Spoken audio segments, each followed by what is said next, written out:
ഒരു 40 ലക്ഷം രൂപ കടവ് എടുത്തിട്ട് ഒരു സാധാരണ മനുഷ്യൻ പോവുകയാണ്. മൗണ്ടനറിനെ കുറിച്ച് ആർക്കും അറിയത്തില്ല. എവറസ്റ്റ് കയറാൻ പോകാന്ന് പറയുമ്പോൾ ആൾക്കാർ വിചാരിക്കുന്നത് എവറസ്റ്റ് ബേസ് ക്യാമ്പിലേക്ക് പോകാമെന്നാണ് വിചാരിക്കുന്നത്. നമുക്കൊരു തിരിച്ചു വരാനൊരു സ്ഥലമുണ്ട്, അല്ലെങ്കിൽ തിരിച്ചു വരുമ്പോൾ ബാക്കപ്പ് ഉണ്ടെന്ന് വിചാരിച്ചത് നമ്മുടെ ഏതെങ്കിലും ഒരു സമയത്ത് മൈൻഡ് വിചാരിക്കുമോ എനിക്ക് തിരിച്ചു പോകാൻ രക്ഷപ്പെടാമല്ലോ. അപ്പോൾ ഞാൻ ശരിക്കും എൻ്റെ കപ്പൽ കത്തിച്ചിട്ടാണ് വന്നത്. ആ ഒരു അവസ്ഥയിൽ എനിക്കിത് കയറിയേ പറ്റൂ. ലോകത്തിലെ ഏറ്റവും വലിയ അഗ്നിപർവ്വതമാണ് ഓഹോസ് ഡെൽ സലാഡോ. അപ്പം അത് കയറുന്ന ആദ്യത്തെ മലയാളിയാണ് ഞാൻ. 40 ലക്ഷം രൂപ വേണം. വൈഫിൻ്റെ സ്വർണ്ണമൊക്കെ എടുത്ത് പണയം വെച്ചു. അതിന് ഞങ്ങളുടെ സെക്രട്ടറിയിൽ സൊസൈറ്റി ഉണ്ട്, അവിടുന്ന് ഒരു 8 ലക്ഷം 10 ലക്ഷം രൂപ ലോൺ എടുക്കുന്നു. പിന്നെ ക്രെഡിറ്റ് കാർഡ്, പിന്നെ ആൾക്കാരെന്നൊക്കെ കടം മേടിച്ച് ഞാൻ സത്യം പറഞ്ഞു കഴിഞ്ഞാൽ അങ്ങോട്ട് പോകുമ്പം ഭയങ്കരമായിട്ടുള്ള കടക്കാരനായിട്ടാണ് ഞാൻ എവറസ്റ്റിലേക്ക് പോകുന്നത്. പക്ഷേ എവറസ്റ്റിൻ്റെ പ്രത്യേകത, നമ്മൾ എത്ര പ്രിപ്പയർ ആയിട്ട് പോയി കഴിഞ്ഞാൽ അത് സമ്മതിച്ചില്ലെങ്കിൽ നമുക്ക് അതിൻ്റെ മുകളിലോട്ട് കയറാൻ പറ്റത്തില്ല. ചുമയ്ക്കാൻ തുടങ്ങി, ഈ ഡ്രൈ എയർ ശ്വസിച്ച് എൻ്റെ ശ്വാസകോശം ഇല്ലാതാവുകയും പൾമിനറി എഡീമ എന്ന് പറയും, ആ അസുഖം വരികയും എനിക്ക് ഭയങ്കരമായിട്ട് ബുദ്ധിമുട്ട്, ശ്വാസം എടുക്കാൻ വലിയ ബുദ്ധിമുട്ടുണ്ടാവുകയും ചെയ്തു. അങ്ങനത്തെ അസുഖം വന്നു കഴിഞ്ഞാൽ ഡിസെൻഡ് ചെയ്യുകയാണ് വേണ്ടത്. അതാണ് അതിൻ്റെ ഏറ്റവും നല്ല മരുന്ന്. കാരണം ഈ അസുഖം കാരണം എൻ്റെ ഒരു 90% എൻ്റെ പവർ നഷ്ടപ്പെട്ടു. ഒരു 10 ലെയർ ഡ്രസ്സ് ഊരണം, എന്നാലും നമുക്ക് ബാത്റൂമിൽ പോകാൻ പറ്റത്തുള്ളൂ. അപ്പോൾ ഞാനിത് പോകാൻ നോക്കി, ഇത് ഊരി വന്നപ്പോഴത്തേന് ഇതങ്ങ് പോയി ഓട്ടോമാറ്റിക്കാണ്. ഭയങ്കര തണുപ്പാണ്, പുറത്ത് വരുമ്പോൾ തന്നെ ഇത് ഐസായി പോകും. എനിക്ക് 2 വെച്ച് തരേണ്ടത്, കാരണം ആ മുകളിൽ വരെ എത്താനുള്ള ഓക്സിജൻ വേണമല്ലോ. ഇവൻ ഫുള്ള് തുറന്ന് വെച്ച് തന്നു. ഇത് തന്നപ്പോൾ എൻ്റെ സാറേ ഞാനങ്ങ് ഫ്ലൈ ചെയ്യാൻ തുടങ്ങി. മീൻസ് എനിക്ക് അസുഖം ഉണ്ടെന്ന് എനിക്ക് തന്നെ തോന്നാത്തൊരവസ്ഥ വന്നു. ഞാൻ ശരിക്കും ഒരാത്മാവ് മാത്രമായിട്ട് മാറി.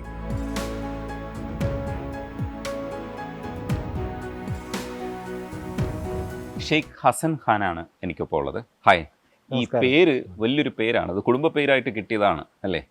അത് പലരും ചോദിക്കാറുള്ളതാണ്. എൻ്റെ ഫാദറിൻ്റെ അച്ഛൻ, ഫാദറിൻ്റെ അമ്മയുടെ അച്ഛൻ, അങ്ങനെയുള്ളവരുടെ പേരിൽ നിന്ന് എടുത്തിട്ടാണ് ഞാൻ ഷെയ്ഖ് ഹസൻ ഖാൻ്റെ പേരിട്ടത്. ഷെയ്ഖ് റാവുത്തർ എന്ന ഒരാളുണ്ട്, ഹസൻ റാവുത്തർ ഉണ്ട്, പിന്നെ ഖാൻ ഞങ്ങളുടെ കുടുംബ പേരാണ്. അപ്പം അങ്ങനെ വന്നതാണ് ഈ പേര്. ഞാനും പണ്ട് വിചാരിച്ചിരുന്നത് ഈ പേര്, അച്ഛൻ പണ്ട് ഗൾഫിലായിരുന്നു, അപ്പം അവിടെ നിന്ന് ഷെയ്ഖിൻ്റെ പേരിട്ടായിരിക്കും എന്ന് വിചാരിച്ചത്. പിന്നെ ബോധം വന്ന സമയത്താണ് മനസ്സിലായത് കുടുംബത്തിലുള്ള ആൾക്കാർ തന്നെയാണ്, അവരെല്ലാം കൂടെ ചേർത്തൊരു പുതിയ പേരുണ്ടാക്കിയതാണെന്ന് പിന്നാണ് മനസ്സിലാക്കിയത്. ഈ ശരിക്കും പറഞ്ഞു കഴിഞ്ഞാൽ ഈ കിളിമഞ്ചാരോയും കാഞ്ചൻജംഗയൊക്കെ നമ്മൾ PSCക്ക് പഠിക്കുന്ന സമയത്ത് കേട്ടിട്ടുണ്ട്, ചില പടങ്ങളും കണ്ടിട്ടുണ്ട്. പക്ഷേ ഇതൊക്കെ കീഴടക്കി ഒരാളിനെ മുമ്പിലിരുന്ന് കാണുമ്പോൾ ഉണ്ടല്ലോ, അത് വിശ്വസിക്കാൻ പറ്റാത്തൊരു കാര്യമുണ്ട്. കാരണം നമ്മളൊന്നും ഒരിക്കലും എക്സ്പെക്ട് ചെയ്യാത്ത ഒരു സാധനമാണ് നിങ്ങൾ ചെയ്യുന്നത്. ഇത് നമ്മൾ പറയുന്നത്, നാട്ടിൻപുറത്ത് പറയുന്നത് ഈ ഭ്രാന്ത് എന്നാ തുടങ്ങിയതെന്നാണ് ചോദിക്കുക. പക്ഷേ ഇതൊരു കിക്കാണ്, ഉള്ളിലൊരു സാധനം ഉണ്ടാവും, എന്താണെന്ന് നമുക്ക് പിന്നെ അന്വേഷിക്കാം. പക്ഷേ ഇത് എവിടെ നിന്നാണ് തുടങ്ങുന്നത്? ഈ ടെസ്റ്റ് വരുന്നത് എവിടെ നിന്നാണ്? ഞാൻ പോലും പ്രതീക്ഷിക്കാത്തതാണ് ഈ പറയുന്നത്. ഞാൻ 2015 വരെ അല്ലെ 17 വരെ ഒന്നും ഞാൻ മൗണ്ടനറിനെ കുറിച്ച് ചിന്തിച്ചിട്ട് പോലും ഇല്ല. ഇങ്ങനെ മൗണ്ടനർ ആവുമെന്നോ, ഈ പറയുന്ന എവറസ്റ്റ് എന്ന് പറഞ്ഞ ഒരു വലിയ കൊടുമുടി ഞാനും പണ്ട് പഠിച്ചിട്ടേ ഉള്ളൂ. അപ്പം ഞാൻ പണ്ട് പൈലറ്റ് ആവണമെന്ന് ആഗ്രഹിച്ച ഒരാളാണ്. അപ്പം പൈലറ്റ് ആവുന്ന നമുക്കൊന്നും സാധാരണക്കാർക്ക് പറ്റത്തില്ലെന്ന് വിശ്വസിച്ചിരുന്ന ഒരു കാലഘട്ടം ഉണ്ടായിരുന്നു. അപ്പം അതുപോലെ തന്നെയാണ് ഈ മൗണ്ട് എവറസ്റ്റ്. ആരോ കയറി എവിടെയുള്ളൊരു കൊടുമുടി, നമ്മൾ ഒരിക്കലും കയറുമെന്ന് വിചാരിക്കുന്നത്. ഷെർപ്പമാരുടെ പേരും കേട്ടിട്ടുണ്ട്. അത് കാണാതെ ഞാൻ പണ്ട് PSCയിലൊക്കെ അല്ലെങ്കിൽ ഈ യുറീക്ക പരീക്ഷയ്ക്കൊക്കെ ഭയങ്കര ഫസ്റ്റ് മേടിച്ച ഒരാളാണ്. അപ്പം അന്ന് പഠിക്കുന്നുണ്ടായിരുന്നു. അപ്പം ഇതൊന്നും നമ്മൾ പ്രതീക്ഷിച്ചിട്ടേ ഇല്ല ഇതൊന്നും ചെയ്യുമെന്നുള്ള കാര്യം. ചേട്ടൻ ചോദിച്ചതുപോലെ 2015 ശേഷം ഞാൻ സെക്രട്ടേറിയറ്റിലൊക്കെ ജോലി കിട്ടി. ഞാൻ സിവിൽ സർവീസ് പഠിക്കാൻ വേണ്ടി ഡൽഹിയിലേക്ക് പോന്നു. ഞാൻ വളരെ ആത്മാർത്ഥമായിട്ട് സിവിൽ സർവീസ് പഠിക്കാൻ പോകുന്നതാണ്. 27-ാമത്തെ വയസ്സിലാണ് പോകുന്നതെങ്കിലും അതിന് മുമ്പ് ഒരുപാട് പ്രാവശ്യം സിവിൽ സർവീസൊക്കെ പഠിച്ച് തോറ്റ ആളാണ്. പക്ഷേ എനിക്ക് തോൽവി വരുമ്പോഴും നമ്മളതൊരു വീണ്ടും തോൽക്കുമെന്നല്ല, അടുത്ത ജയിക്കുമെന്നുള്ള പ്രതീക്ഷ ഉള്ള ഒരാളാണ് ഞാൻ. അപ്പോൾ ആ പ്രതീക്ഷ വെച്ച് ഞാൻ വീണ്ടും ഈ ഡൽഹിയിലാണ് നല്ല സിവിൽ സർവീസ് കോച്ചിങ് എന്നൊരു സുഹൃത്ത് പറഞ്ഞത് ഞാൻ ഒളിഞ്ഞിരുന്ന് കേട്ട് അന്ന് അവർ ഡൽഹിയിൽ പോയി പഠിക്കാമെന്നുള്ള ഒരു ഐഡിയയിൽ പോയതാണ്. അവിടെ പോയി ഞാൻ 3 വർഷം ആത്മാർത്ഥമായിട്ട് പഠിച്ചിട്ടും എനിക്ക് ജയിക്കാൻ പറ്റിയില്ല. അപ്പോൾ എനിക്ക് മനസ്സിലായി സിവിൽ സർവീസ് അല്ല എൻ്റെ ലൈഫിൽ മുന്നോട്ട് പോകാൻ പോകുന്നത്. കാരണം ഞാനതിൽ കുറച്ചാൾ നിരാശനൊക്കെയായിരുന്നു. പിന്നെ എനിക്ക് മനസ്സിലായി എന്തെങ്കിലും അടുത്ത് ചെയ്യണമല്ലോ. അപ്പം അങ്ങനെ ഡൽഹിയിലുള്ള സമയത്താണ് നിരന്തരം യാത്ര ചെയ്യുന്ന ഒരാളാണ് ഞാൻ. എല്ലാവരെയും പോലെ ഒരുപാട് യാത്ര ചെയ്യും. യാത്ര ചെയ്ത് ഒരു ദിവസം ഇങ്ങനെ മൗണ്ടനറി ഇൻസ്റ്റിറ്റ്യൂട്ടിലെത്തി.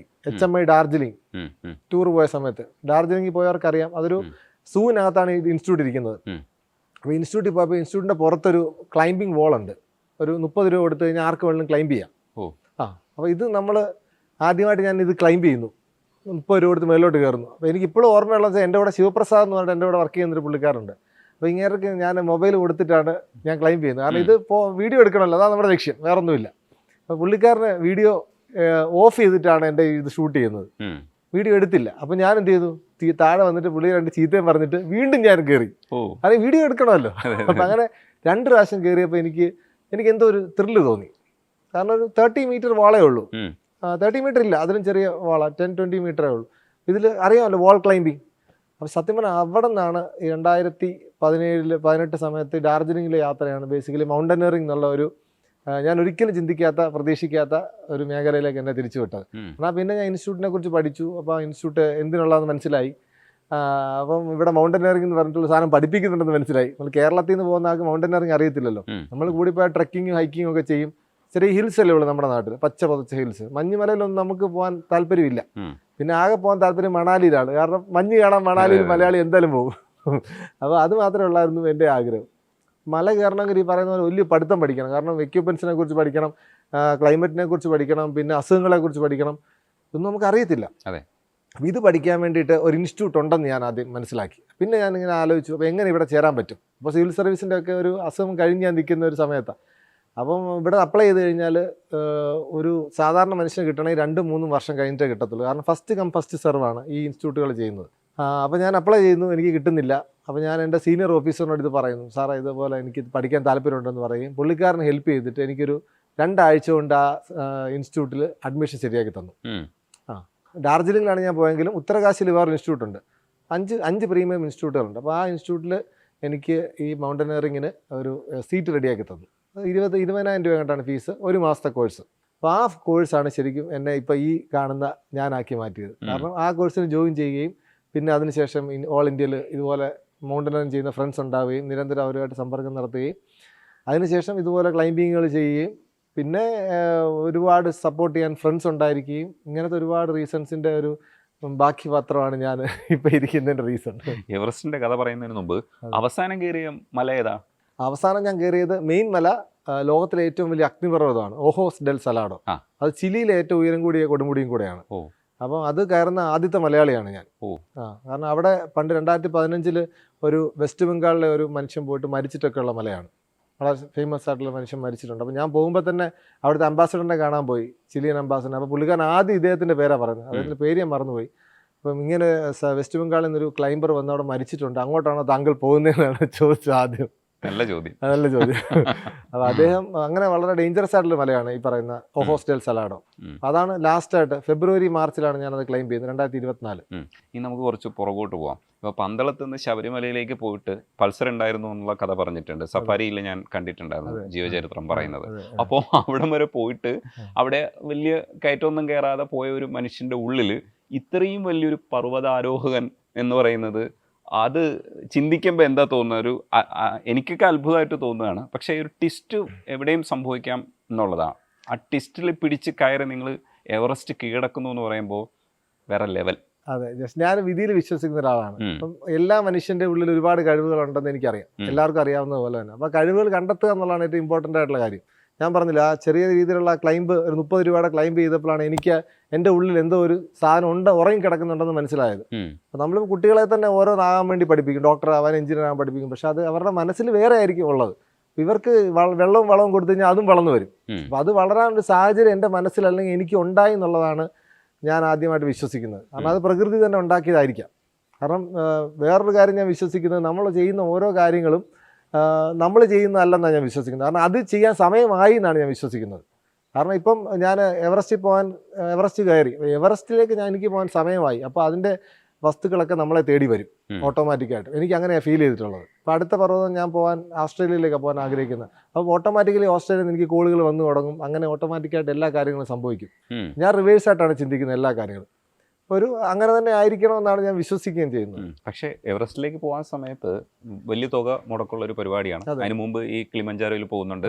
അപ്പം ചെറിയ പർവ്വതങ്ങളൊക്കെ കയറിയാലേ പറ്റുള്ളൂ. പക്ഷേ ഈ ബോഡി കണ്ടീഷൻസൊക്കെ എനിക്കൊന്നും ഒരിക്കലും സങ്കല്പിക്കാൻ പോലും പറ്റുന്നില്ല. എൻ്റെ ബോഡി കണ്ടീഷൻസ് ജസ്റ്റ് ഒരു മല കയറുമ്പോൾ തന്നെ നമ്മൾ ചെവി അടയുകയും നമുക്ക് വോമിറ്റിംഗ് ടെൻഡൻസി വരെയൊക്കെ ചെയ്യുന്ന സമയത്ത് തന്നെ നമുക്ക് ഭയങ്കര ബുദ്ധിമുട്ട് തോന്നുക. അവിടെ നിന്ന് നിങ്ങൾ ഈ ഭയങ്കര വലിയൊരു തുക കണ്ടുപിടിച്ചിട്ട് എവറസ്റ്റിൽ കയറി അവിടെ കൊണ്ടുപോയി നമ്മുടെ പതാക എത്തിക്കണമെന്ന് ആഗ്രഹിക്കുന്ന ഒരു മനസ്സ്, ഇതൊക്കെ നമ്മൾ ഈ കഥകളിലേ വായിച്ചിട്ടുള്ളൂ. ഇത് ശരിക്കും എക്സ്പീരിയൻസ് ചെയ്ത ഒരു മനസ്സ് വെച്ചിട്ട് ഇതെങ്ങനെയാണ്, ഇത് ഒരു ഗ്രാജുവൽ പ്രോസസ്സായിട്ട് ഇങ്ങനെ നടന്നോളൂ എന്നാണോ പറയണേ? അത് നമ്മൾ എന്താ എഫർട്ട് എടുക്കേണ്ടത് അതിനകത്ത്? നമുക്ക് ശരിക്കും ആഗ്രഹം ഉണ്ടായാൽ മാത്രം മതി. പിന്നെ ആഗ്രഹത്തിന് വേണ്ടി നമ്മൾ ഓട്ടോമാറ്റിക്കായിട്ട് പ്രയത്നിച്ചോളും. അങ്ങനെയാണ് എൻ്റെ ലൈഫിൽ മുഴുവൻ നടന്നിട്ടുള്ളത്. അല്ല, ആഗ്രഹം എന്നൊക്കെ പറയുമ്പോൾ ജോലി രാജിവെച്ച് ഇല്ലെങ്കിൽ ജോലിയിൽ നിന്ന് ലീവ് എടുത്ത് ഇപ്പോൾ സെക്രട്ടേറിയറ്റിൽ അത്യാവശ്യം കൊള്ളാന്നുള്ള ശമ്പളത്തിൽ കൊള്ളാന്നുള്ള മര്യാദയുള്ള ജോലി, അവിടെ നിന്ന് ലീവ് എടുത്തിട്ട് ഇങ്ങനെ ഒരു സാധനത്തിന്, അതും ഇങ്ങനെ ഒരു സാധനത്തിന് സാഹസം എന്നാണ് നമ്മൾ പറയുക. പക്ഷെ ഇങ്ങനെ ഒരു സാഹസത്തിന് മുതിരുക എന്നൊക്കെ പറയുന്നത് ചെറിയ ആഗ്രഹം പോരല്ലോ, അതെങ്ങനെയാ അപ്പോൾ? പക്ഷെ അങ്ങനെ എനിക്കൊരു വലിയ ആഗ്രഹമായിട്ട് എനിക്ക് തോന്നിയിട്ടില്ല. കാരണം എവറസ്റ്റ് കൊടുമുടി കയറണം എന്നുള്ളത് എങ്ങനെ എൻ്റെ മനസ്സിൽ വന്നു. കാരണം ഞാൻ അതെ ഡൽഹിയല്ല 2017-18 സമയത്ത് ഞാൻ ഡൽഹിയിലായിരുന്നു പറഞ്ഞല്ലോ. അപ്പോൾ ഞാൻ ഗവൺമെന്റ് ഓഫ് കേരളയുടെയും ഗവൺമെന്റ് ഓഫ് ഇന്ത്യയുടെ മീറ്റിങ്ങിലൊക്കെ പോയി പങ്കെടുക്കാറുണ്ട്. അപ്പോൾ 2022 ആസാദി കാ അമൃത് മഹോത്സവം എന്ന് പറഞ്ഞിട്ട് 75ാമത് സ്വാതന്ത്ര്യ വാർഷികമായിട്ട് ഭയങ്കരമായിട്ട് ആഘോഷിക്കാൻ പോവുകയാണെന്നുള്ള ഒരു ശ്രുതിയല്ല, അതിന്റെ പേപ്പർ വർക്ക്സ് നീങ്ങിക്കൊണ്ടിരിക്കുന്ന സമയം 2018-19 സമയം. അപ്പോൾ ആ സമയം ഞാൻ ഡൽഹിയിലുണ്ട്. ഞാൻ പറഞ്ഞില്ലേ സമയമാകുമ്പോൾ എല്ലാം നമ്മുടെ അടുത്ത് വന്നു ചേരും എന്നുള്ളൊരു ഫാക്ട് ഞാൻ പറഞ്ഞില്ല. അപ്പോൾ ഇത് ഞാൻ കേൾക്കുന്നുണ്ട്, എൻ്റെ സറൗണ്ടിങ്സിന് പോകുന്നുണ്ട്. ആ സമയം സിവിൽ സർവീസ് എഴുതി തോറ്റ് ഞാൻ നിൽക്കുകയാണ്, എനിക്ക് വേറെ പരിപാടികളൊന്നുമില്ല. അപ്പം ഇത് ഞാൻ കേൾക്കുന്നു. അപ്പോൾ ഇതോടൊപ്പം തന്നെ എനിക്ക് പണ്ടത്തെ ഓർമ്മയെന്ന് വെച്ചാൽ ഇന്ത്യയുടെ 50ാമത് സ്വാതന്ത്ര്യ വാർഷികത്തിൽ ഞാൻ പന്തളത്ത് സെൻറ് തോമസ് സ്കൂൾ എന്ന് പറഞ്ഞ സ്കൂളിൽ പഠിക്കുക. ആ സമയത്ത് ഞങ്ങൾ കുട്ടികളെല്ലാം കൂടെ ഗാന്ധിജിയുടെയും നെഹ്റുവിൻ്റെയും ഒക്കെ വേഷം ഇട്ട് റോഡിൽ കൂടെ ജാഥയായിട്ട് പോകുന്നത് എനിക്ക് ഇപ്പോഴും എൻ്റെ മനസ്സിലത് മെമ്മറിയിലുണ്ട് കറക്റ്റായിട്ട്. അപ്പോൾ 75ാമത് വാർഷികമായി. അപ്പോൾ 75ാമത് വാർഷികമായപ്പോൾ എനിക്ക് എന്തെങ്കിലും സീരിയസ് ആയിട്ട് ചെയ്യണമെന്നൊരാഗ്രഹമുണ്ട്. അപ്പോൾ എന്താണെന്നുള്ള കാര്യം എനിക്കറിയത്തില്ല. അപ്പോൾ ഈ ഐഡിയ ഞാൻ എൻ്റെ സുഹൃത്തുക്കളോടൊക്കെ ഡിസ്കസ് ചെയ്തു. ഞങ്ങൾ കേരള ഹൗസിൽ നല്ല സുഹൃത്ത് വലയം ഉണ്ടായിരുന്നു. കൂടുതലും കേരളത്തിൽ നിന്നുള്ള ആൾക്കാരായതുകൊണ്ട് തന്നെ ചിലർ ഫാമിലി കൂടെ കൊണ്ടുവരാത്തവരായതുകൊണ്ട് തന്നെ വൈകുന്നേരങ്ങളിൽ കൂടി ഇരുന്നിട്ട് ആനന്ദിക്കുന്ന ഒരു പരിപാടികളുണ്ടായിരുന്നു. അപ്പോൾ ഇതിനകത്താണ് ഈ സാധനങ്ങളൊക്കെ നമ്മൾ ഡിസ്കസ് ചെയ്യുന്നത്. അപ്പോൾ ആ ഡിസ്കഷനിൽ നിന്നാണ് ഓട്ടോമാറ്റിക് എന്നാൽ പിന്നെ നിനക്ക് എവറസ്റ്റ് കയറി കൂടെ എന്ന് ആരാണ്ട് ചോദിച്ചത്. ആരാ ചോദിച്ചത് എനിക്കിപ്പോഴും അറിയത്തില്ല. ആ ഒരു ചോദ്യം ആണ് ശരിക്കും എന്നെ എവറസ്റ്റിൻ്റെ മുകളിലോട്ട് എത്തിച്ചത്. കാരണം മൗണ്ടനറിങ്ങിൻ്റെ കോഴ്സ് കഴിഞ്ഞു. അത് കഴിഞ്ഞ് പിന്നെ ശരിക്കും കോഴ്സ് കഴിഞ്ഞാൽ പിന്നെ നമ്മൾ മൗണ്ടൻസ് കയറണം. എന്നാൽ മാത്രമേ നമുക്ക് വെറുതെ ഇരുന്നിട്ട് കാര്യമില്ലല്ലോ, നമുക്ക് അതിൽ എക്സ്പേർട്ട് ആവത്തുള്ളൂ. അപ്പോൾ കിളിമഞ്ചാരോ പോലും കയറാൻ ഞാൻ താല്പര്യപ്പെട്ടില്ല. ഈ മൗണ്ടനറിങ് കോഴ്സ് കഴിഞ്ഞ് ഞാൻ ഇന്ത്യയിൽ തന്നെ കുറച്ച് വാലി ഓഫ് ഫ്ലവേഴ്സ് നാഷണൽ പാർക്കിൻ്റെ ട്രക്കിങ്, പിന്നെ കേദാർനാഥ് ട്രക്കിങ്, അങ്ങനെ കുറച്ച് ട്രക്കിങ്ങുകളൊക്കെ ചെയ്ത് യാത്രകൾ കൊണ്ടുപോയിക്കൊണ്ടിരുന്ന സമയത്താണ് ഈ ഒരു ചോദ്യം എനിക്ക് എവിടുന്നോ വന്ന് സ്ട്രൈക്ക് ചെയ്ത്. ഞാൻ പറഞ്ഞില്ല, ആ ചോദ്യം എന്നെ തേടി വരികയായിരുന്നു. അപ്പോഴാണ് ഞാൻ ആലോചിക്കുന്നത്, ശരിയാണല്ലോ, എന്നാൽ പിന്നെ ഇതൊന്ന് നോക്കിയാലോ എന്നുള്ള കാര്യം ആലോചിച്ചത്. പിന്നീട് സംഭവിച്ച എല്ലാം അതിൻ്റെ ഓരോരോ ഭാഗങ്ങളും അത് സംഭവിക്കാനുള്ളതായതുകൊണ്ടാണ് ആ ചോദ്യം എൻ്റെ ചെവിയിലേക്ക് വന്നത്. ഞാൻ അങ്ങനെ വിശ്വസിക്കുന്ന ഒരാളാണ്. ഈ പൈസ എവറസ്റ്റിൽ പോകാൻ 40 ലക്ഷം രൂപ ഉണ്ടാക്കിയെന്ന് പറഞ്ഞു കഴിഞ്ഞാലും അത് വലിയൊരു സ്റ്റോറിയാണ്. 2019 മുതൽ തന്നെ ഞാൻ എവറസ്റ്റിൽ പോകാൻ വേണ്ടിയുള്ള തീരുമാനമെടുത്ത് ഇങ്ങനെ മുന്നോട്ട് പോയിക്കൊണ്ടിരിക്കുക. 2022 ഇതിൻ്റെ മുകളിലെത്തി, എവറസ്റ്റിൻ്റെ മുകളിലെത്തി ഇന്ത്യയുടെ ഇതുവരെ കൊണ്ടുപോയതിൽ വെച്ച് ഏറ്റവും വലിയ ദേശീയ പതാക പറപ്പിക്കണം എന്നുള്ളതാണ് നമ്മുടെ പ്രൊജക്റ്റ്. 30 അടി നീളവും 20 അടി വീതിയുള്ള നാഷണൽ ഫ്ലാഗാണ് പറപ്പിക്കേണ്ടത്. അപ്പോൾ ഇതിനുവേണ്ടി ഏകദേശം 40 ലക്ഷം രൂപയാണെന്ന് അറിയാം. അപ്പോൾ ഞാനിങ്ങനെ നിരന്തരം മെയിലുകൾ അയക്കും. ഞാനിങ്ങനെ കമ്പനികളുടെയൊക്കെ CEO-മാർ നമ്പർ കണ്ടെത്തി അല്ലെങ്കിൽ അവരുടെ ഇമെയിൽ ID കണ്ടെത്തി നിരന്തരമായി മെയിലുകൾ അയക്കും. പറ്റുന്നവരൊക്കെ ഫോണിൽ വിളിച്ച് സംസാരിക്കും, അല്ലാത്തവർ ഡയറക്റ്റ് മീറ്റ് ചെയ്യും. ഒന്നും മുന്നോട്ട് പോകുന്നില്ല. ഇങ്ങനെ പൊയ്ക്കൊണ്ടിരിക്കുന്ന സമയത്താണ് നമ്മുടെ ജെംസ് എഡ്യൂക്കേഷൻ ഗ്രൂപ്പിൻ്റെ മുതലാളി സണ്ണി വർക്കിയുടെ ഒരു കോൺടാക്റ്റ് എനിക്ക് കിട്ടുന്നത്. അദ്ദേഹത്തിൻ്റെ ഫേസ്ബുക്കിലാണെന്ന് തോന്നുന്നു. അപ്പോൾ ആ ഫേസ്ബുക്കിൽ അദ്ദേഹമായിട്ട് ഞാൻ നിരന്തരം ചാറ്റ് ചെയ്യാൻ തുടങ്ങി. അപ്പോൾ അദ്ദേഹം പറഞ്ഞതുപോലെ ഞാൻ സ്പോൺസർ ചെയ്യാം, കാര്യങ്ങളൊക്കെ ചെയ്യാം എന്നൊക്കെ പറഞ്ഞ് അദ്ദേഹം ഇങ്ങനെ 1.5 മാസം 2-3 മാസം അങ്ങനെ മുന്നോട്ട് പോയി. അപ്പോൾ ഞാൻ വളരെ പ്രതീക്ഷയില്ല. അപ്പോൾ ഞാൻ ആ സമയത്ത് വേറെ സ്പോൺസർഷിപ്പ് ഒന്നും ആലോചിക്കുന്നില്ല. അപ്പോൾ അതിൻ്റെ ഇടയ്ക്ക് ഞാൻ ജോലി ഇരിക്കുന്ന സമയത്ത് തന്നെ ഞാൻ താജ് ഹോട്ടലിൽ വെച്ചിട്ട്, താജ് മാൻസിംഗ് ഹോട്ടലിൽ വെച്ചിട്ട് യൂസുഫ് അലി ഡയറക്റ്റ് കാണുന്നുണ്ട്. ഞാനന്ന് കേരള ഹൗസിലെ ക്യാൻറ്റീൻ്റെ മാനേജറും കൂടെ. അപ്പോൾ യൂസുഫ് അലി സാർ എന്ന് പറഞ്ഞു കഴിഞ്ഞാൽ ഭയങ്കര ബിസിനസ്സുകാരനാണെന്ന് എനിക്ക് അന്നാ മനസ്സിലായത്. ചെറിയ ക്യാൻറ്റീൻ ആണെങ്കിലും അദ്ദേഹം വന്നിട്ട് എൻ്റെ അടുത്ത് ചോദിച്ചു, ഈ ക്യാൻറ്റീനിൽ എത്ര മാസം വരുമാനം ഉണ്ടെന്ന്. ഒരു ഗ്രൂപ്പിൻ്റെ ഏറ്റവും വലിയ മുതലാളിയായിട്ടിരിക്കുന്ന ആൾ കേരള ഹൗസിൽ ഒരു ചെറിയ ക്യാൻറ്റീൻ്റെ വരുമാനം അന്വേഷിക്കുക, അതിനെക്കുറിച്ച് അദ്ദേഹം പഠിച്ചിട്ടുണ്ടെന്നുള്ളതാണ് കാര്യം. ഞാൻ മാനേജറാണെന്ന് പുള്ളിക്കാരൻ അറിയാം. അപ്പം കേരള ഹൗസിൽ കുറച്ച് വികസന പ്രവർത്തനങ്ങളൊക്കെ നടത്താൻ പോകുന്നുണ്ട്. അപ്പോൾ പുള്ളിക്കാരൻ പറഞ്ഞു, ഇതൊരു ഹോട്ടൽ പണിഞ്ഞാൽ ഞാൻ നോക്കിക്കോളാം എന്നൊക്കെ പുള്ളിക്കാരൻ അന്ന് എൻ്റെ അടുത്ത് പറഞ്ഞു. പക്ഷെ അന്ന് ഞാൻ മൗണ്ടനറിങ്ങിന് കയറാൻ ഒരു പ്ലാനും ഇല്ലാത്തതുകൊണ്ട് പുള്ളിക്കാരൻ്റെ സ്പോൺസർഷിപ്പ് ഒക്കെ ചോദിക്കാൻ മറന്നുപോയി. അല്ലെങ്കിൽ ഞാൻ അപ്പം തന്നെ ചോദിച്ചത്. പുള്ളിക്കാരൻ്റെ വിസിറ്റിംഗ് കാർഡൊക്കെ തന്നു, അപ്പോൾ അദ്ദേഹത്തിൻ്റെ മെയിൽ ID ഒക്കെ തന്നു. അപ്പോൾ ഞാൻ ഈ മെയിലിൽ നിരന്തരം മെയിൽ അയക്കും. മീൻസ് എനിക്ക് ഇങ്ങനെ ഒരു പ്രൊജക്റ്റ് ഉണ്ട് എവറസ്റ്റിൽ പോകാൻ. പക്ഷേ ഇദ്ദേഹത്തിൻ്റെ അടുത്ത് ഇത് എത്തത്തില്ല. കാരണം ഈ ദുബായിലാണ് ഇത് ആക്സസ് ചെയ്യുന്നത് മെയിൽ. നമ്മൾ അയച്ചു കഴിഞ്ഞാൽ വേറെ മാനേജർമാരുടെ ലെവലിൽ ഈ മെയിൽ അവർ മുക്കിക്കളയും. ഇദ്ദേഹം എന്നെക്കുറിച്ച് പറഞ്ഞിട്ടേ ഇല്ലെന്ന് എനിക്ക് ഉറപ്പാണ്. ഈ 2024 ഈ നമ്മൾ സംസാരിക്കുമ്പോഴും അദ്ദേഹം അറിഞ്ഞിട്ടില്ല. എനിക്കൊരു 150 മെയിൽ അദ്ദേഹത്തിന് അയച്ചിട്ടുണ്ട്. അതേപോലെ തന്നെ രവി പിള്ള ഉൾപ്പെടെ എല്ലാവരുടെയും മെയിലിലേക്ക് നമ്മൾ മെയിൽ അയക്കും. വെറും ഡയറക്റ്റ് നമുക്ക് കാണാൻ പറ്റത്തില്ലല്ലോ, നമ്മൾ സാധാരണക്കാരല്ലേ. അപ്പോൾ ആ കൂട്ടത്തിലാണ് സണ്ണി വർക്കിയുടെ കോൺടാക്ട് ചെയ്തിട്ട് ഇദ്ദേഹമായിട്ട് ഇങ്ങനെ കമ്മ്യൂണിക്കേറ്റ്. അപ്പോൾ ഞാൻ എല്ലാം സെറ്റാണ്, പൈസ ഓക്കെയാണ്, ബാക്കി കാര്യങ്ങൾ നോക്കാം എന്നുള്ള രീതിയിൽ പാസ്പോർട്ടൊക്കെ സെറ്റാക്കിക്കൊണ്ടിരിക്കുകയാണ്. അപ്പോൾ അങ്ങനെ അന്ന് ഞാൻ കിളിമഞ്ചാരോയിൽ പോവുകയാണ്. 2021 കോവിഡ് കഴിഞ്ഞിട്ട് 2021 ഫെബ്രുവരിയിൽ. അപ്പോൾ എൻ്റെ ഫ്രണ്ട് അജ്മലിൻ്റെ ഒരു 3 ലക്ഷം രൂപ കടം മേടിച്ചിട്ടാണ് പോകുന്നത്. ഇവന്മാർക്ക് ഭയങ്കര സന്തോഷമാണ് ഇവന്മാർക്ക് എന്നെ ഇങ്ങനെയൊക്കെ ചെയ്യിപ്പിക്കാൻ വേണ്ടിയിട്ട്. അപ്പോൾ അങ്ങനെ അത് 9 ദിവസം കൊണ്ട് കിളിമഞ്ചാരോ ക്ലൈംബ് ചെയ്തിറങ്ങും. ആഫ്രിക്കയിലെ ഏറ്റവും വലിയ കൊടുമുടിയാണ്. 8 ദിവസം 9 ദിവസം കൊണ്ട് ക്ലൈംബ് ചെയ്തിറങ്ങാം. പക്ഷേ മഞ്ഞ് ഏറ്റവും മുകളിൽ മാത്രമേ ഉള്ളൂ. പറയുന്ന പോലെ ടെക്നിക്കൽ ക്ലൈംബിംഗ് ഒന്നുമില്ല. സാധാരണ ഒരു ഡിഗ്രി ഓഫ് ഹെൽത്ത് ഉള്ള ആൾക്കാർക്കും കയറാൻ പറ്റും. പിന്നെ ഒരു ഏകദേശം 20,000 ഫീറ്റാണ് കിളിമഞ്ചാരോ. എവറസ്റ്റ് 29,021 ആണ് എവറസ്റ്റിൻ്റെ ഉയരം. അപ്പോൾ നമ്മൾ എവറസ്റ്റിൽ പോകുന്നതിന് മുമ്പ് മിനിമം ഒരു 26,000 ഫീറ്റെങ്കിലും അല്ലെങ്കിൽ 27,000 ഫീറ്റെങ്കിലും നേരത്തെ കയറിയെങ്കിൽ മാത്രമേ നമുക്ക് ഉറപ്പ് പറയാൻ പറ്റത്തുള്ളൂ എവറസ്റ്റിൻ്റെ മുകളിൽ എത്തുമെന്ന്. കാരണം എന്നാലേ ബോഡി അഡ്ജസ്റ്റ് ആവത്തുള്ളൂ. അപ്പോൾ ഞാൻ അതിന് അങ്ങനത്തെ ഒരു പീക്ക് 8,000 മീറ്റർ എവറസ്റ്റ് അല്ലാതെ ഒരു പീക്ക് ആദ്യമേ കയറണമെങ്കിൽ മിനിമം ഒരു 10 ലക്ഷം 12 ലക്ഷം രൂപ കൊടുക്കണം. ആ പൈസ എനിക്ക് എടുക്കാനില്ലാത്തതുകൊണ്ട് ഞാൻ കിളിമഞ്ചാരോ കയറി ഞാൻ ആശ്വസിച്ചു. ശരിക്കും അതൊരു പ്രിപ്പറേഷനേ അല്ല, കാണിക്കുന്നതിൽ ഏറ്റവും വലിയ മണ്ടത്തരമാണെന്ന് എനിക്കറിയാം. പക്ഷേ ഈ കിളിമഞ്ചാറോ ഞാൻ പറയുമ്പോഴാണ് പലരും അറിയുന്നത്. അവർക്ക് മറ്റേ രജനീകാന്തിന്റെ സിനിമയിലെ കിളിമഞ്ചാർ എന്നുള്ള പാട്ട് മാത്രമേ, പക്ഷെ അത് കിളിമഞ്ചാറോ അല്ല, മാച്ചിപ്പിച്ചില്ല അത് ഷൂട്ട് ചെയ്തെന്ന് പറഞ്ഞു കഴിഞ്ഞാൽ അവർക്ക് മനസ്സിലാവുന്നില്ല. അപ്പോൾ കിളിമഞ്ചാറോ എല്ലാവർക്കും അറിയാം, ഈ പാട്ട് കേട്ടിട്ടുള്ളതുകൊണ്ട്. അപ്പോൾ അതുകൊണ്ടാണ് ഞാനൊന്ന് സ്പോൺസർഷിപ്പ് കിട്ടാൻ വേണ്ടിയാണ് ബേസിക്കലി കിളിമഞ്ചാറോ പോയി കയറുന്നത്. എന്നിട്ട് എന്നെ ഗവർണർ അനുമോദിച്ചു, പലരും അനുമോദിച്ചു. പിന്നെ സ്പോൺസർഷിപ്പ് മാത്രം വന്നില്ല. അപ്പോൾ സണ്ണി വർക്ക് ഇങ്ങനെ ബാക്കിൽ വർക്ക് ചെയ്യുന്നുണ്ട്. അപ്പോൾ എവറസ്റ്റ് പോകാൻ 2022 ജനുവരിയായി, ഫണ്ടൊക്കെ ട്രാൻസ്ഫർ ചെയ്യേണ്ട സമയമായി. അപ്പം സണ്ണി വർക്കി അവിടുന്ന് സണ്ണി വർക്കിയുടെ മാനേജർ ഫേസ്ബുക്കിൽ കൂടെ എനിക്ക് കോൺടാക്ട് ചെയ്തു. ഇപ്പോൾ ഇത്ര ലക്ഷം ഡോളർ നിങ്ങൾക്ക് ഇപ്പോൾ അയച്ചു തരാം, നിങ്ങളൊരു 10 ലക്ഷം രൂപ ഇങ്ങോട്ട് അയക്കാൻ പറഞ്ഞു. അപ്പോൾ ഞാനിങ്ങനെ ചോദിച്ചു, ഇങ്ങോട്ട് അയച്ചാൽ മതി സാറേ, എനിക്ക് 10 ലക്ഷം രൂപ തരാൻ ഇല്ലെന്ന് പറഞ്ഞിട്ട് ഞാൻ മെയിൽ അയച്ചു. അപ്പോഴാണ് മനസ്സിലായത് ഇതൊരു വലിയ സ്കാം ആയിരുന്നു. എന്നെ ഇത്രയും നാളും ഒരാൾ പറ്റിച്ചുകൊണ്ടിരിക്കുകയായിരുന്നു. സണ്ണി വർക്ക് ഇത് അറിയുന്നതേ ഇല്ല. അപ്പം പൈസ സാധാരണ സ്കാം ഉണ്ടല്ലോ, അവർ വലിയൊരു പൈസ തരുന്നതിന് മുമ്പ് ചെറിയൊരു പൈസ മേടിക്കും. ഇങ്ങോട്ടുള്ള പൈസ വെച്ചിട്ട് എനിക്ക് മനസ്സിലായി ഇത് സ്കാം ആണെന്ന് മനസ്സിലായി. അപ്പോഴത്തേന് ഞാൻ തകർന്നു പോയി. കാരണം എനിക്ക് എവറസ്റ്റിൽ പോകാൻ സമയമായി, ആരും പൈസയും തരുന്നില്ല, ഒറ്റ പൈസ കയ്യിലില്ല. അപ്പോഴാണ് നമ്മുടെ ശ്രീകണ്ഠൻ നായർ സാറിൻ്റെ ഒരു ഷോയിൽ ഞാൻ പങ്കെടുത്ത്, ഫ്ലവേഴ്സ് 1 കോടിയിൽ.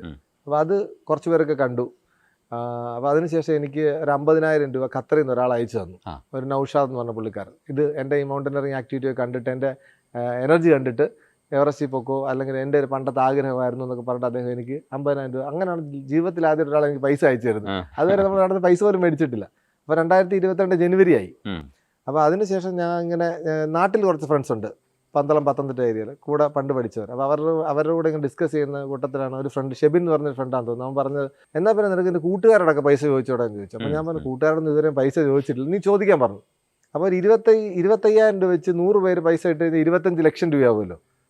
അപ്പോൾ അങ്ങനെ ഓരോരുത്തരെ വിളിക്കാൻ തുടങ്ങി. അപ്പോൾ വിളിക്കുന്നവരൊക്കെ സമ്മതിച്ചു പൈസ തരാമെന്ന്. അങ്ങനെ 50-55 പേര് പൈസ തരാൻ സംഭവിച്ചു. അപ്പം അങ്ങനെ ഇവരെല്ലാം എനിക്ക് പൈസ അയച്ചു തന്നു. അങ്ങനെ ഏകദേശം 13-14 ലക്ഷം രൂപ കിട്ടി. അപ്പോഴും അത്രേ ആവുന്നുള്ളൂ, 10-40 ലക്ഷം രൂപ വേണം. അതിനുശേഷം വൈഫിൻ്റെ സ്വർണ്ണമൊക്കെ എടുത്ത് പണയം വെച്ചു.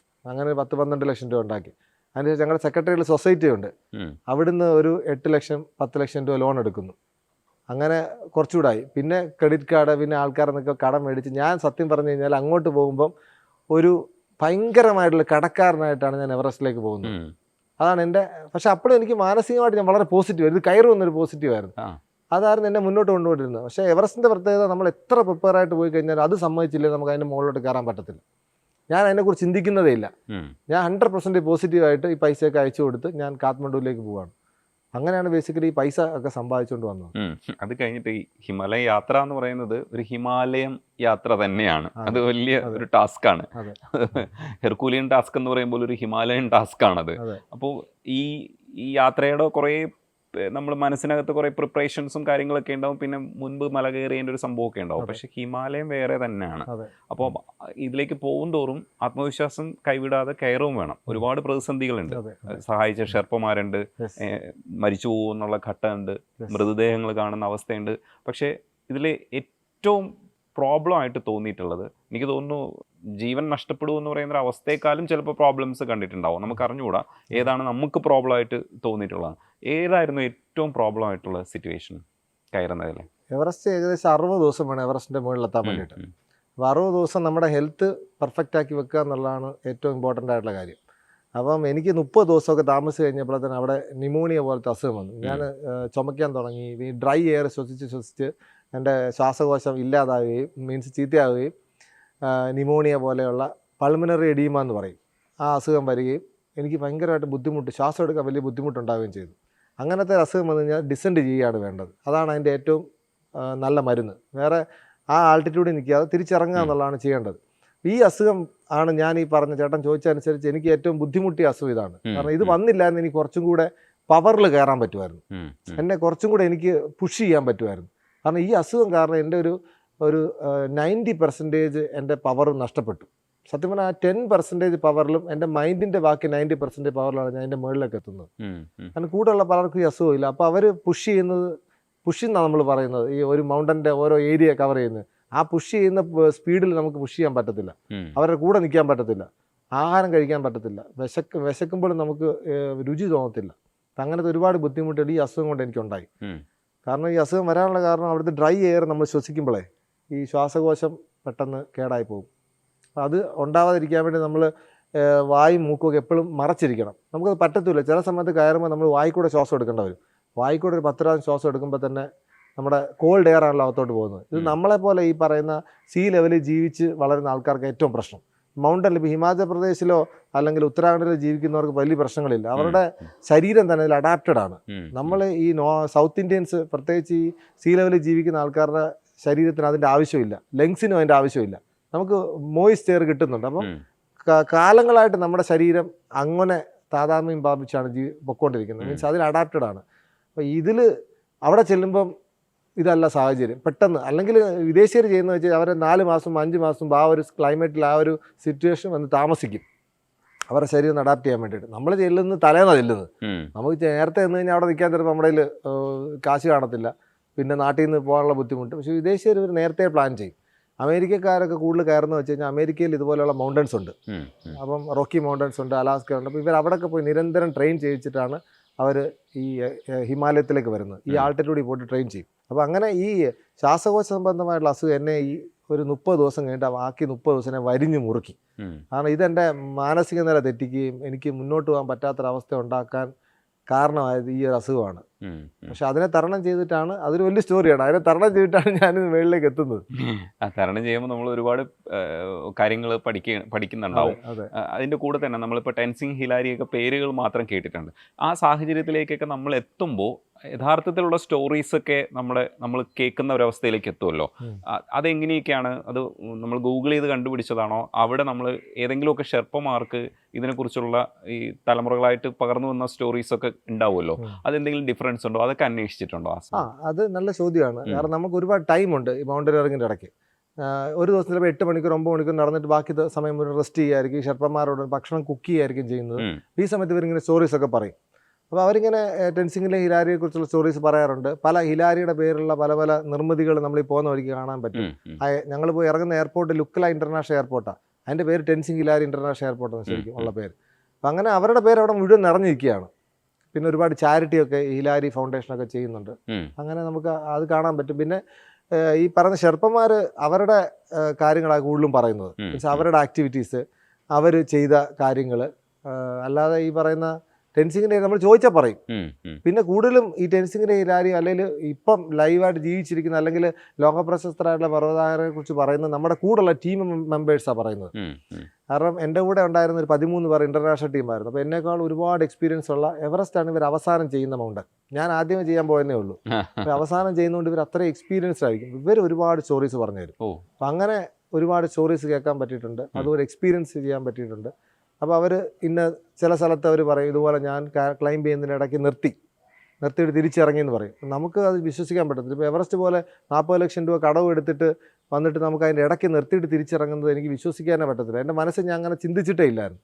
അപ്പോൾ ഇങ്ങനെ ഒരു 40 ലക്ഷം രൂപ കടവ് എടുത്തിട്ട് ഒരു സാധാരണ മനുഷ്യൻ പോവാണ്, ഇയാൾക്ക് തിരിച്ചു വന്ന ബാക്കപ്പ് ഒന്നുമില്ല.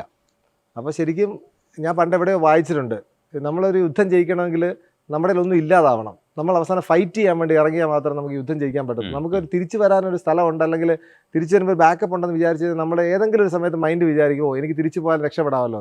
അപ്പോൾ ഞാൻ ശരിക്കും എൻ്റെ കപ്പൽ കത്തിച്ചിട്ടാണ് വന്നത്.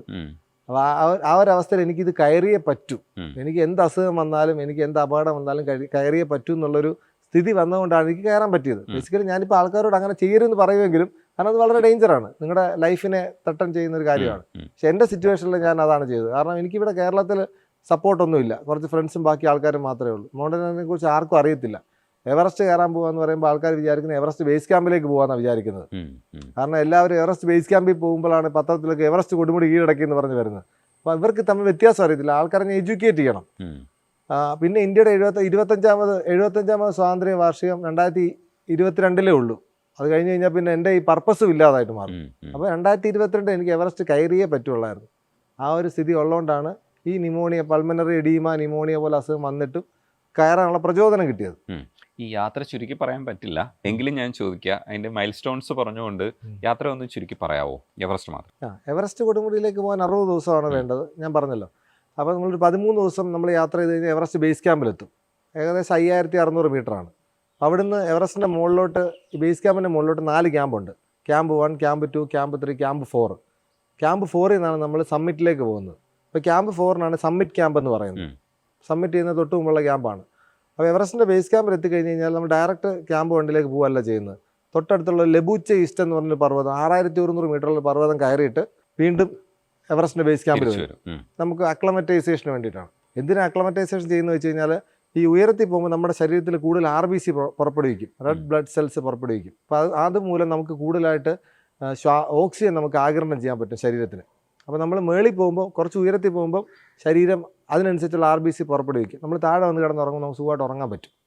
മീൻസ് ഹൈറ്റ് ഡൗൺ ചെയ്ത് കിടന്നുറങ്ങുമ്പോൾ. ഇതാണ് ബേസിക് പ്രോസസ്സ്. ഡയറക്റ്റായിട്ട് നമ്മൾ ഒരുപാട് മുകളിലേക്ക് പോയി കഴിഞ്ഞാൽ നമ്മുടെ ശരീരത്തിന് ഈ ഓക്സിജൻ എടുക്കാൻ പറ്റാതെ നമുക്ക് തലയിൽ രക്തസ്രാവമൊക്കെ വന്ന് നമ്മൾ മരിച്ചു പോകും. അപ്പോൾ ബേസ് ക്യാമ്പിൽ നിന്ന് 6100 മീറ്ററുള്ള സ്ഥലം കയറിയിട്ട് വീണ്ടും നമ്മൾ എവറസ്റ്റിൻ്റെ ബേസ് ക്യാമ്പിൽ വരും. അതിനുശേഷം ക്യാമ്പ് 3 വരെ പോയിട്ട് വീണ്ടും ബേസ് ക്യാമ്പിൽ വരും.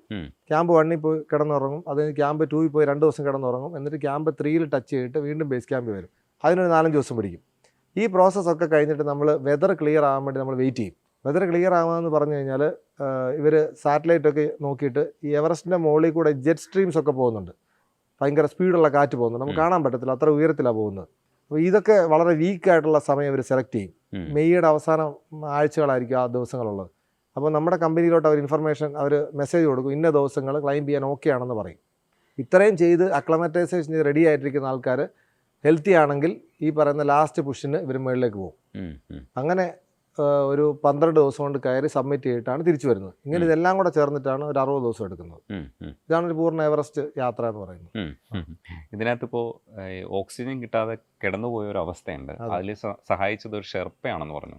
ആ കഥ ഭയങ്കര ടച്ചിങ് ആയിട്ടുള്ളൊരു കഥയാണ്, ഒന്ന് പറയൂ. അതെന്ന് വെച്ച് കഴിഞ്ഞാൽ എവറസ്റ്റിൻ്റെ ക്യാമ്പ് 1, 2, 3, 4 ഉണ്ടെന്ന് ഞാൻ പറഞ്ഞില്ലേ. ക്യാമ്പ് 2 മുതൽ ചിലർ ഓക്സിജൻ സിലിണ്ടർ വെക്കും, ചിലർ ക്യാമ്പ് 3 മുതൽ വെക്കും. ക്യാമ്പ് 3 7200 മീറ്ററാണ്. ആ സമയത്തൊക്കെ നമ്മുടെ ഈ സീ ലെവലിൻ്റെ 1/3 ഓക്സിജൻ മാത്രമേ അവിടെ കാണത്തുള്ളൂ. കാരണം നമ്മൾ ഒന്നാമത് എനിക്ക് നിമോണിയ ബാധിച്ച് എൻ്റെ ശ്വാസകോശത്തിൽ ഓക്സിജൻ എടുക്കാൻ പറ്റാതായിരിക്കുക. അതാണ് എൻ്റെ ഏറ്റവും വലിയ വിഷമം എന്ന് ആദ്യം പറഞ്ഞല്ലോ. എന്തായാലും ഓക്സിജൻ വെച്ചേ പറ്റൂ, പക്ഷേ ഈ നിമോണിയ ബാധിച്ച ശരീരത്തിനകത്തോട്ട് ഓക്സിജൻ കൂടുതൽ വേണം, എന്നാലേ ശരീരത്തിന് പ്രവർത്തിക്കാൻ പറ്റത്തുള്ളൂ. അപ്പം ഞാൻ ക്യാമ്പ് 2 മുതലേ ഓക്സിജൻ വെച്ചു ലാസ്റ്റ് പുഷിൻ്റെ സമയത്ത്. അപ്പോൾ അങ്ങനെ ക്യാമ്പ് 3ലെത്തി. ക്യാമ്പ് 3ലെത്തി ശേഷം ക്യാമ്പ് 4ലേക്ക് ഞങ്ങൾ പോവാം. ക്യാമ്പ് 4 സബ്മിറ്റ് ക്യാമ്പാണ്. ക്യാമ്പ് 4ലേക്ക് എത്തിക്കഴിഞ്ഞു. ക്യാമ്പ് 4 വൈകുന്നേരം എത്തുന്നത്. വൈകുന്നേരം എത്തിയിട്ട് നമ്മൾ ഉറങ്ങത്തില്ല, നമ്മൾ കുറച്ച് നേരം റെസ്റ്റ് എടുക്കും. ഒരു 3 മണിക്ക് എത്തിക്കഴിഞ്ഞാൽ ഒരു 7 മണി റെസ്റ്റ് എടുക്കും. എന്നിട്ട് ലാസ്റ്റ് പുഷ് രാത്രിയാണ്. രാത്രി 8 മണിക്ക് നമ്മൾ യാത്ര ആരംഭിക്കും. അങ്ങനെ ഒരു 13 മണിക്കൂർ കൊണ്ട് മുകളിലെത്തിയിട്ട് തിരിച്ചു വരണം. ഇതാണ് ഫുൾ പരിപാടി. അപ്പോൾ നമ്മൾ ബാക്കി ദിവസങ്ങളിലൊക്കെ ക്യാമ്പ് 1ൽ നിന്ന് ക്യാമ്പ് 2ലേക്ക് രാവിലെയാണ് പോകുന്നത്, ക്യാമ്പ് 2ൽ നിന്ന് ക്യാമ്പ് 3ലേക്ക് രാവിലെയാണ് പോകുന്നത്. പക്ഷേ ബേസ് ക്യാമ്പിൽ നിന്ന് ക്യാമ്പ് 1ലേക്ക് രാത്രിയാണ് പോകുന്നത്. ഇതിൻ്റെ കാര്യം എന്ന് വെച്ച് കഴിഞ്ഞാൽ, ഈ ബേസ് ക്യാമ്പിനും ക്യാമ്പ് 1നും ഇടയിൽ ഒരു ഭയങ്കരമായിട്ടുള്ളൊരു ഏരിയ ഉണ്ട്. കുംബു ഐസ്ഫോൾ എന്നാണ് പറയുന്നത്. കുംബു ഐസ്ഫോൾ എന്ന് പറഞ്ഞാൽ നമ്മുടെ വലിയ മഞ്ഞുകട്ടകൾ പൊടിഞ്ഞു കിടക്കുന്ന സ്ഥലമാണ്. അപ്പോൾ ഈ മഞ്ഞുകട്ടകൾക്ക് ഇടയിലൂടെ കയറി വേണം പോകാൻ. 2015 എവറസ്റ്റ് അവിടുത്തെ എർത്ത് കേക്കിലൊക്കെ അവിടെ പെട്ടിട്ടാണ് ഒരുപാട് ഷെർപ്പന്മാർ മരിച്ചത് ഈ ഏരിയയിൽ. കാരണം ഒരു ഐസ് കട്ട വീണാൽ തന്നെ ആ ഏരിയ മുഴുവൻ അതിന് വേണ്ടി ഉരുണ്ട് പോയി കളയും. അത് ഭയങ്കര dangerous area, one of the dangerous area. ആ ഏരിയ ക്രോസ് ചെയ്യുമ്പോഴാണ് പലരും ഈ എവറസ്റ്റ് എക്സ്പെഡിഷൻ നിർത്തി വരുന്നത്. അപ്പോൾ ഈ ഏരിയ ഒക്കെ ക്രോസ് ചെയ്തിട്ടാണ് നമ്മൾ സമ്മിറ്റ് ക്യാമ്പിലെത്തുന്നത്, ക്യാമ്പ് 4ലെത്തുന്നത്. അപ്പോൾ ക്യാമ്പ് 4ലെത്തുമ്പോൾ നമ്മൾ ഒരു പുതിയ ഓക്സിജൻ സിലിണ്ടർ നമുക്ക് തരും. രാത്രി 8 മണിക്ക് നമ്മൾ യാത്ര ആരംഭിക്കുമെന്ന് പറഞ്ഞല്ലോ. അപ്പോൾ എൻ്റെ കൂടെയുള്ള ആൾക്കാരൊക്കെ 7 മണിയൊക്കെ ആയപ്പോഴത്തേന് യാത്ര ആരംഭിച്ചു. അപ്പോൾ എനിക്ക് നമുക്ക് ടെൻഷൻ വരുമല്ലോ, ലാസ്റ്റ് സമ്മിറ്റ് പുഷാണ്, നമുക്ക് പറ്റുമെന്ന് നമുക്കറിയാമെങ്കിലും ഒരു വല്ലാത്ത ടെൻഷൻ വരും, വയറിനകത്ത് ഡിസ്റ്റർബൻസ് ഒക്കെ വരും. കാരണം ഈ 5 വർഷം പ്രിപ്പയർ ചെയ്ത് ഇന്ന് രാത്രിയത്തേക്ക് വേണ്ടിയാണെന്നുള്ള കാര്യം മനസ്സിലേക്ക് വരും. അപ്പോൾ എനിക്ക് ആ സമയത്ത് വയറിനകത്തൊരു പ്രശ്നമൊക്കെ ആയിട്ട് എനിക്ക് ബാത്റൂമിൽ പോകാൻ തോന്നി. അപ്പോൾ ബാക്കി ടീമുകൾ മുകളിലേക്ക് കയറി. ബാത്റൂമിൽ പോകാനുള്ള പ്രശ്നം എന്ന് വെച്ച് കഴിഞ്ഞാൽ ഒരു 10 ലെയർ ഡ്രസ്സ് ഊരണം, എന്നാലേ നമുക്ക് ബാത്റൂമിൽ പോകാൻ പറ്റത്തുള്ളൂ. അത് ഓപ്പൺ ആയിട്ടാണോ അവിടെ? അവിടെ വേറെ ടെന്റും കാര്യങ്ങളൊന്നുമില്ല. നമ്മൾ ഏതെങ്കിലും ഒരു കല്ലിന്റെ സൈഡിൽ പോയിരുന്നിട്ടാണ് കാര്യം സാധിക്കുന്നത്. കാരണം അവിടെ ആൾക്കാർ താമസിക്കാറില്ല. അവിടെ വൈകുന്നേരം ഞാൻ പറഞ്ഞില്ലേ, വൈകുന്നേരം ഒരു 4 മണിക്ക് വന്നിട്ട് 7 മണി, വൈകുന്നേരം 7 മണിയാകുമ്പോൾ മേളിൽ കയറുക ചെയ്യുന്നത്. എന്നിട്ട് സബ്മിറ്റ് ചെയ്തിട്ട് രാത്രി തിരിച്ചു വന്നിട്ട് അവർ ആൾക്കാരവിടെ കിടക്കത്തില്ല. കാരണം ആ ഏരിയക്ക് ഡെത്ത് സോൺ എന്നാണ് പറയുന്നത്. ആ ഏരിയയിൽ ഓക്സിജൻ വളരെ കുറവാണ്. അപ്പോൾ രാത്രി നമ്മൾ ഉറങ്ങുന്നതിൻ്റെ ഇടയ്ക്ക് ഓക്സിജൻ സിലിണ്ടർ ഓട്ടോമാറ്റിക്കായിട്ട് നിന്ന് പോയി കഴിഞ്ഞാൽ നമ്മൾ മരിച്ചു പോകും. അതാണ് ഡെത്ത് സോൺ എന്ന് പറയുന്നത്. അപ്പോൾ അവിടെ രാത്രി ആൾക്കാർ ഉറങ്ങത്തില്ല. പിന്നെ അവിടെ ഒരുപാട് വേസ്റ്റുകൾ കിടപ്പുണ്ട്. ഈ വർഷങ്ങളായിട്ട് 50 വർഷമായിട്ടുള്ള എവറസ്റ്റ് എക്സ്പെഡീഷൻ്റെ വേസ്റ്റുകൾ ഇങ്ങനെ കിടപ്പുണ്ട്. വേസ്റ്റ് എന്ന് വെച്ച് കഴിഞ്ഞാൽ വലിയ ടെൻറ്റുകൾ, പിന്നെ ക്യാൻ ബോട്ടിൽസ്. അവിടെ നിന്ന് ഇപ്പോഴും കഴിഞ്ഞ ദിവസവും അവിടെ നിന്ന് ഒരുപാട് സംഘടനകൾ വേസ്റ്റ് വാരാൻ ശ്രമിച്ചിട്ടുണ്ട്. പക്ഷേ അത് തീരത്തില്ല. അതിങ്ങനെ മഞ്ഞിൻ്റെ അടി കിടന്നുകൊണ്ടിരിക്കും. ആ ഒരു ക്യാമ്പ് 4 സമ്മിറ്റ് ക്യാമ്പ്. അവിടെ വെച്ച് എനിക്ക് ബാത്റൂമിൽ പോകാൻ മുട്ടുന്നത് ഈ സമ്മിറ്റിന് പോകുന്നതിന് 1/2 മണിക്കൂർ മുമ്പ്. അപ്പോൾ ഞാനിത് പോകാൻ നോക്കി, ഇത് ഊരി വന്നപ്പോഴത്തേന് ഇതങ്ങ് പോയി ഓട്ടോമാറ്റിക്കായിട്ട്. അപ്പം മാനസികമായിട്ട് നമുക്കൊന്നും ചെയ്യാൻ പറ്റത്തില്ല. ഇത് പോയി. അത് ഭയങ്കര തണുപ്പാണ്. പുറത്ത് വരുമ്പോൾ തന്നെ ഇത് ഐസായി പോകും. അപ്പോൾ അങ്ങനെ ഇത് അകത്ത് കിടക്കുക. ഇത് തുറന്നെടുക്കാനും പറ്റത്തില്ല. കാരണം അത്രയ്ക്ക് സിബ് തുറന്നു കഴിഞ്ഞാൽ മാത്രമേ നമുക്കിത് അവിടെ എത്തത്തുള്ളൂ, ഈ പോകാൻ വേണ്ടിയിട്ടുള്ള പ്രശ്നം. അപ്പോൾ ഞാൻ അങ്ങനെ നിൽക്കുക. ബാക്കി ആൾക്കാരൊക്കെ പോയി. അപ്പോൾ എൻ്റെ ഷെർപ്പയും ഞാനും തമ്മിൽ, എനിക്ക് ഷെർപ്പയുണ്ട്, പേഴ്സണൽ ഷെർപ്പയുണ്ട്. അപ്പോൾ ഇദ്ദേഹത്തിൻ്റെ പ്രത്യേകത, ഇദ്ദേഹത്തിന് നേപ്പാളി ഭാഷ മാത്രമേ അറിയത്തുള്ളൂ. എനിക്ക് ഹിന്ദിയും ഇംഗ്ലീഷും അറിയത്തുള്ളൂ, നേപ്പാളി അറിയത്തില്ല. അപ്പോൾ ഞങ്ങൾ തമ്മിലൊരു കമ്മ്യൂണിക്കേഷൻ ഗ്യാപ്പ് ഉണ്ട്. അപ്പം ഇദ്ദേഹത്തിനോട് ഞാൻ നല്ല രീതിയിൽ ഇടപെട്ടത്, പുള്ളി എന്നോട് നല്ല രീതിയിൽ ഇടപെട്ടത്. പക്ഷേ പുള്ളിക്കാരൻ്റെ ഒരു പ്രശ്നം എന്ന് വെച്ചാൽ ഞാൻ വളരെ സ്ലോ ആണല്ലോ നടക്കാൻ, ഈ നിമോണിയ ഉള്ളതുകൊണ്ട്. പുള്ളിക്കാരൻ ഭയങ്കര ഫാസ്റ്റുമാണ്. അപ്പോൾ പുള്ളിക്കാരൻ എൻ്റെ സ്പീഡിനോട് പിടിക്കാൻ പറ്റിയിട്ടില്ല. ഇദ്ദേഹം എന്ത് ചെയ്യും, ഇദ്ദേഹം നടന്ന് 1 കിലോമീറ്റർ അപ്പുറത്ത് പോയി നിൽക്കും. ഞാൻ പതുക്കെ വരുമ്പോഴത്തേന് 2 മണിക്കൂർ കഴിയും. നിമോണിയ ആണ്ട് എനിക്ക് പറ്റുന്നില്ല നടക്കാൻ. അപ്പോൾ അങ്ങനെ ഒരു പുള്ളിക്കാരന് ബുദ്ധിമുട്ടുണ്ട്. കാരണം പുള്ളിക്കാരൻ എന്നെ നമ്മൾ ഈ കമ്പനികൾ സെലക്ട് ചെയ്യുമ്പം നല്ല ഷെർപ്പന്മാരാണെങ്കിൽ കൂടുതൽ പൈസ കൊടുക്കണം. ഞാനൊരു മിനിമം പൈസ കൊടുത്താൽ പോയത്. അപ്പോൾ ഒരു ലോക്കൽ ഷെർപ്പയാണ് എനിക്ക് കിട്ടുന്നത്. അവൻ നമ്മളെ സബ്മിറ്റ് ചെയ്യിപ്പിക്കണമെന്നൊന്നുമില്ല. അവൻ എവിടെ വെച്ചേക്കുന്നത് നമ്മളെ തിരിച്ചു കൊണ്ടുവരണമെന്നാണ് അവൻ്റെ വിചാരം. അപ്പോൾ അവൻ എന്ത് ചെയ്യും, പല സ്ഥലത്തും വെച്ച് ഡീമോട്ടിവേഷനായിട്ട് പറയും, അപ്പോൾ നമുക്ക് തിരിച്ചു പോകാം, നിന്നെ കൊണ്ട് പറ്റത്തില്ല, നമ്മൾ ഇതും കൂടെ തരണം ചെയ്യണം. എന്നാലോചിച്ച് നോക്കി. അപ്പോൾ നമ്മൾ 10 പ്രാവശ്യം 15 പ്രാവശ്യമൊക്കെ എവറസ്റ്റ് കയറിയ ഷെർപ്പന്മാരുണ്ടെങ്കിൽ അവർ നമ്മളെ മോട്ടിവേറ്റ് ചെയ്യും. നിനക്ക് പറ്റും, നിനക്ക് ചെയ്യാൻ പറ്റുമെന്ന് പറഞ്ഞ് മോട്ടിവേറ്റ് ചെയ്യും. ഇവനാണ് ഡീമോട്ടിവേറ്റ് ചെയ്യുന്നൊരു ഷെർപ്പയാണ്. അപ്പോൾ ഇവൻ്റെ കൂടെ ഞാൻ ക്ലൈംബ് ചെയ്യുന്നത്. അപ്പം ഇദ്ദേഹം എനിക്ക് ഒരു ഓക്സിജൻ സിലിണ്ടർ വെച്ച് തരിക അവിടെ വെച്ച്. ആ സിലിണ്ടർ വെച്ച് തന്നപ്പം പല ഇതുണ്ടല്ലോ, 1, 2, 3, 4 എന്ന് പറഞ്ഞ പല ഇതുണ്ട്, ഓക്സിജൻ പല ലെവൽസ് ഉണ്ട്. എനിക്ക് 15 വെച്ച് തരുന്നത്, ഏറ്റവും മാക്സിമത്തിലാണ് വെച്ച് തരുന്നത്. കോവിഡ് സമയത്തൊക്കെ ആൾക്കാർക്ക് ഓക്സിജൻ സിലിണ്ടർ യൂസ് ചെയ്ത് പരിചയമുണ്ടല്ലോ. മാക്സിമം ഓക്സിജൻ നമ്മുടെ ശരീരത്തിൽ കയറി കഴിഞ്ഞാൽ എന്ത് സംഭവിക്കുമെന്ന് അറിയാമോ? നമ്മുടെ ശരീരത്തിൽ എല്ലാ സെല്ലുകളും സാച്ചുറേറ്റഡ് ആവും. നമ്മൾ ഭയങ്കര സൂപ്പർ നാച്ചുറലാണ് നമുക്ക് തോന്നുന്നത്. നമ്മൾ ഫ്ലൈ ചെയ്യുന്ന പോലെ തോന്നും ബേസിക്കലി. ആ ഒരു അവസ്ഥയാണ്. അപ്പോൾ ഇവനത് വെച്ച് തന്നപ്പോൾ എനിക്കറിയത്തില്ലല്ലോ, കാരണം ഇവനാ വെച്ച് തരുന്നത്. എനിക്ക് എത്ര അവൻ വെച്ച് തരുന്ന അറിയത്തില്ല. ഞാൻ വിചാരിച്ചു ഇതായിരിക്കും ഈ കയറുമ്പോൾ വെച്ച് തരുന്നതെന്ന് വിചാരിച്ചു. ശരിക്കും 2-ലായിരുന്നു വെച്ച് തരേണ്ടത്. കാരണം ആ മേളിൽ വരെ എത്താനുള്ള ഓക്സിജൻ വേണമല്ലോ. ഇവൻ ഫുള്ള് തുറന്ന് വെച്ച് തന്നു. എനിക്ക് പറയേണ്ട ആവശ്യമില്ല, കാരണം അവനാണ് വെച്ച് തരുന്ന ആൾ. ഇത് തന്നപ്പോൾ എൻ്റെ സാറേ ഞാനങ്ങ് ഫ്ലൈ ചെയ്യാൻ തുടങ്ങി. മീൻസ് എനിക്ക് അസുഖം ഉണ്ടെന്ന് എനിക്ക് തന്നെ തോന്നാത്തൊരവസ്ഥ വന്നു. ഞാൻ ശരിക്കും ഒരാത്മാവ് മാത്രമായിട്ട് മാറി.